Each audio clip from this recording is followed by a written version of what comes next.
بسم اللہ الرحمن الرحیم۔ صحیح بخاری کتاب فتنوں کا بیان۔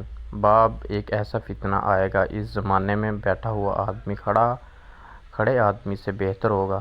حدیث نمبر 7082۔ ترجمہ۔ ابو ہریرہ نے بیان کیا کہ رسول صلی اللہ علیہ وآلہ وسلم نے فرمایا، ایسے فتنے برپا ہوں گے کہ ان میں بیٹھنے والا کھڑے ہونے والے سے بہتر ہوگا، اور کھڑا ہونے والا چلنے والے سے بہتر ہوگا، اور چلنے والا دوڑنے والے سے بہتر ہوگا۔ اگر کوئی ان کی طرف دور سے بھی جھانک کر دیکھے گا تو وہ اس میں سمیٹ لے گا۔ ایسے وقت جو کوئی اس سے کوئی پناہ کی جگہ پالے، اسے اس کی پناہ لے لینی چاہیے۔